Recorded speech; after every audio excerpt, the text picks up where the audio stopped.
Assalamualaikum warahmatullahi wabarakatuh. Halo teman-teman, perkenalkan nama saya Sapti Pinihanti dengan NIM 085.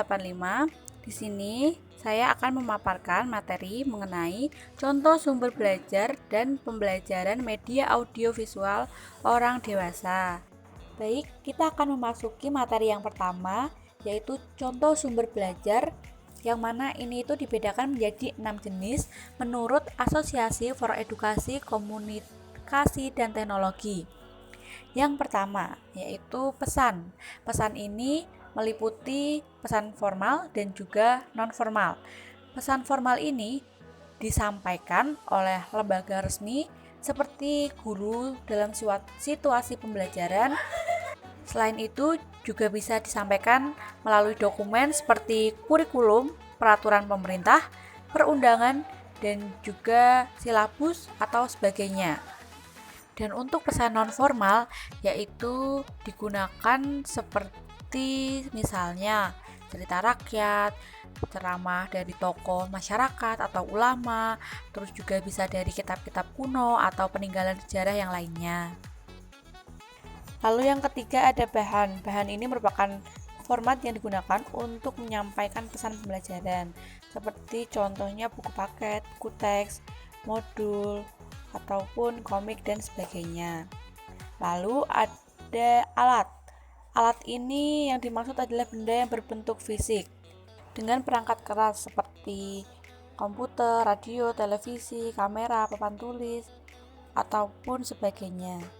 Lalu yang kelima ada teknik, yaitu cara, prosedur, ataupun pendekatan dan metode-metode guna mencapai tujuan pembelajaran seperti diskusi, seminar, pemecahan masalah, sarasehan, debat, talkshow.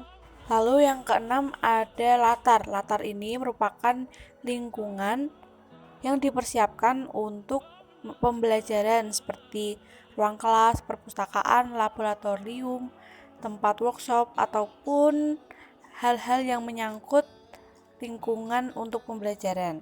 Kita masuk ke pengertian media audiovisual. Nah, media audiovisual ini berasal dari kata media dan visual. Media sendiri berarti perantara yang dilakukan oleh manusia untuk menyampaikan atau menyebarkan ide, gagasan, ataupun pendapat, sehingga gagasan yang dia sampaikan tadi tertuju dan sampai kepada penerima. Sedangkan audiovisual sendiri berarti hal yang dapat didengar dan dapat dilihat, sehingga media audiovisual ini dapat diartikan sebagai alat ataupun sarana yang bersifat dapat didengar dan dilihat. Kemudian, menurut Febriza dan Zul, yakni pembelajaran dengan menggunakan media audiovisual adalah sebuah cara pembelajaran dengan menggunakan media yang mengandung unsur suara dan gambar, di mana dalam proses penyerapan materi melibatkan indera penglihatan dan indera pendengar.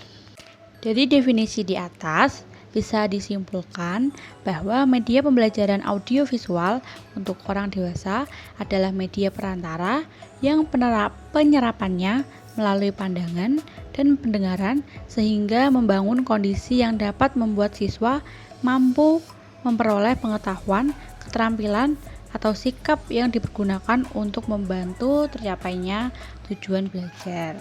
Jenis media audiovisual. Yang pertama, media audiovisual gerak. Nah, ini tuh meliputi film, video, dan juga televisi. Film sendiri merupakan gambar hidup dari frame-frame yang diproyeksikan melalui lensa proyektor secara mekanis sehingga layar terlihat gambar itu seakan-akan hidup. Berdasarkan klasifikasi film dibagi menjadi 10, yaitu film informasi, film kecakapan, film apresiasi, film dokumenter, film rekreasi, film episode, film sains, film berita, film industri, dan film provokasi. Video sendiri diartikan sebagai media yang berkenan dengan apa yang dilihat dan didengar pada gambar yang bergerak. Lalu ada televisi, di mana televisi adalah sistem elektronik yang mengirimkan gambar diam dan gambar hidup bersama suara melalui kabel dan ruangan. Lalu yang kedua ada media audio visual diam. Nah, yang pertama ada film bingkai suara. Film bingkai suara ini adalah suatu film transparan yang biasanya dibungkus bingkai berukuran 2x2 inci yang terbuat dari karton ataupun plastik. Lalu ada film rangkai suara. Berbeda dengan film bingkai, jadi gambar pada film rangkai ini berurutan. Dan juga ada cetak suara. Fungsi media pembelajaran audio visual orang dewasa.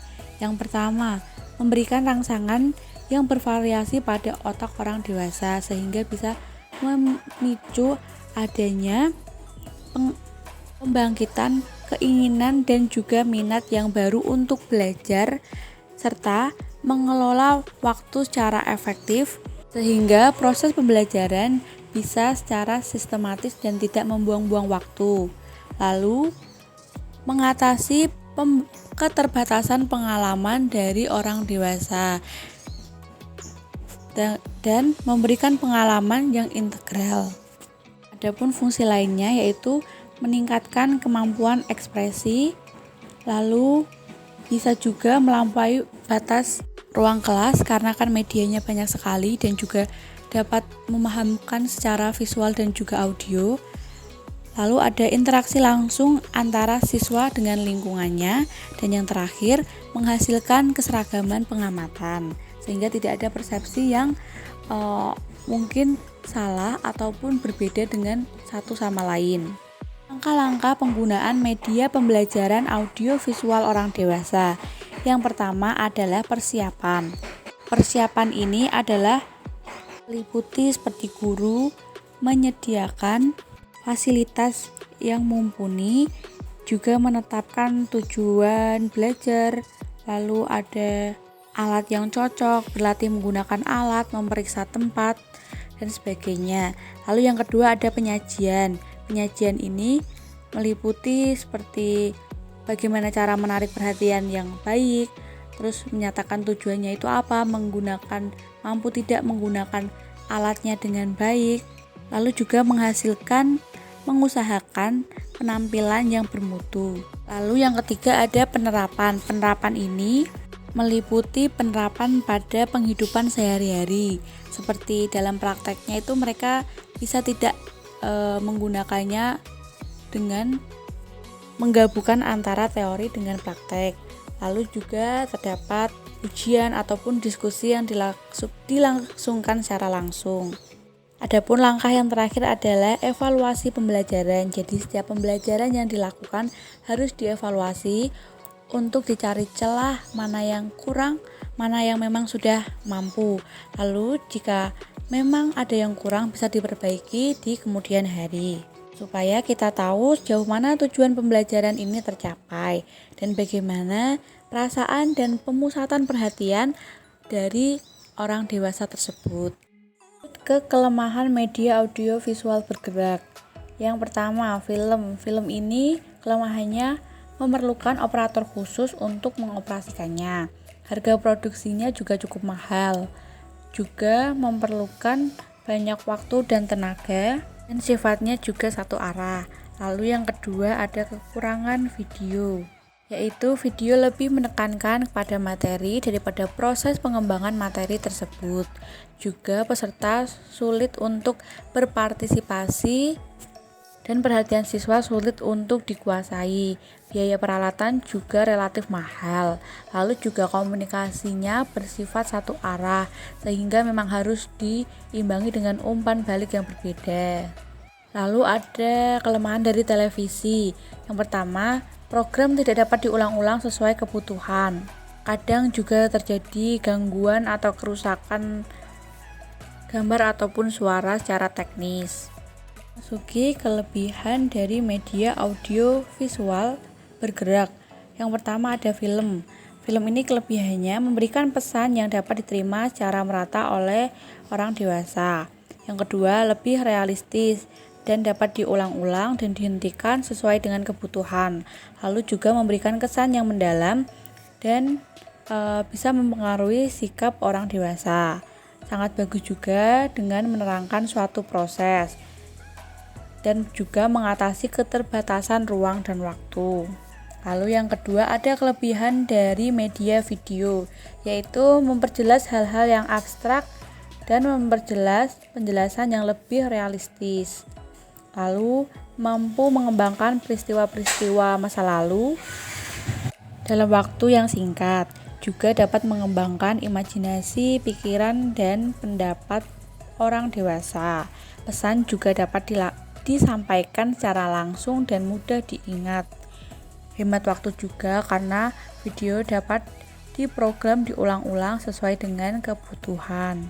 Lalu kelebihan dari televisi, yaitu jangkauan penyebarannya itu sangat luas. Informasi atau pesan yang disampaikan juga lebih aktual. Juga dapat mempertunjukkan banyak hal dan banyak segi yang beraneka ragam. Oke, sekian presentasi dari saya, semoga dapat dipahami. Kurang lebihnya mohon maaf. Wassalamualaikum warahmatullahi wabarakatuh.